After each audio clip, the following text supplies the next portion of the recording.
સ્વતંત્ર ભારતના પ્રથમ વડાપ્રધાન જવાહરલાલ નહેરુની પુણ્યતિથિ નિમિત્તે વડોદરા શહેર કોંગ્રેસ સમિતિ દ્વારા નહેરુ ભવન ખાતે આવેલ જવાહરલાલ નહેરુની પ્રતિમાને પુષ્પાંજલિ અર્પણ કરવામાં આવી હતી। આજે સ્વતંત્ર ભારતના પ્રથમ વડાપ્રધાન જવાહરલાલ નહેરુની પુણ્યતિથિ છે। વર્ષ 1964માં 27 મેના રોજ દિલ્હીમાં હૃદયરોગનો હુમલો આવતા તેમનું નિધન થયું હતું। તેઓ સંસદીય સરકારની સ્થાપના અને વિદેશી બાબતોમાં નિરપેક્ષ નીતિઓ માટે જાણીતા બન્યા હતા। તેઓ 1930 અને 1940ના દાયકામાં ભારતની સ્વતંત્રતા ચળવળના અગ્રણી નેતાઓ પૈકીના એક હતા।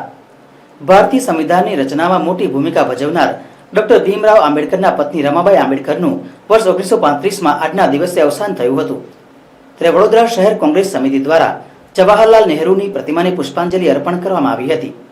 આ કાર્યક્રમમાં વિપક્ષી નેતા ચંદ્રકાંત શ્રીવાસ્તવ સાથે સ્થાનિક નગરસેવકો સાથે કોંગી કાર્યકરો ઉપસ્થિત રહ્યા હતા અને પંડિત જવાહરલાલ નહેરુની પ્રતિમાને પુષ્પાંજલિ અર્પણ કરવામાં આવી હતી।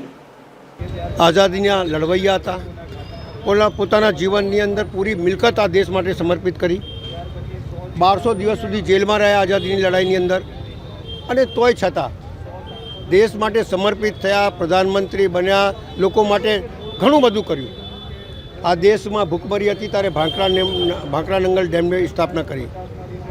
આ વિચારધારાની અંદર નર્મદા ડેમની સ્થાપના કરી, પથ્થર મૂક્યો। આ દેશમાં જ્યારે સૂઈ નથી બનતી ત્યારે ઔદ્યોગિકકરણ તરફ લઈ ગયા કે ઉદ્યોગ આવશે તો ગરીબ માણસને રોજીરોટી મળશે। આ તમામ વિચારધારા, એ વિચારધારા હોવા છતાં પણ લોકો આજે ગાળો દે છે એમને। उंगली कटा के शहीदों में नाम लिखाने वालों की संख्या बहुत ज़्यादा है, पर उंगली कटाने वाला कौन है वो तो खबर पड़ना चाहिए ना इंसान को। आज़ादीनी बात करवा वाला बीजा लोगों ने कोई हक नहीं।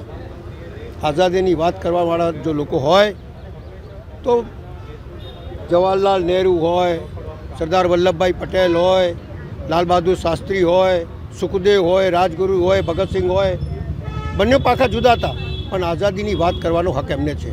देशनी प्रगतिनी बात करवानो भी हक एमने ज छे। तमे तो बनेली वस्तुओं पर तमे आईने बेसी गया छो अने पाछा लोकोने क्रिटिसाइज करो छो। मारुं मानवुं छे के आ देशनी प्रगति करवी होय तो एमना सिद्धांतों, एमना दुश्मनों लाल मनोहर लोहिया एमना माटे घणुं बोलता था अने हारी गया पछी एने चूंटणी जीताडीने लाया। एवा अनेक दृष्टांतों छे एमनी पासे कि जे लोको हारी गया एमने चूंटणीमां जीताडीने फरी लोकसभामां लाया।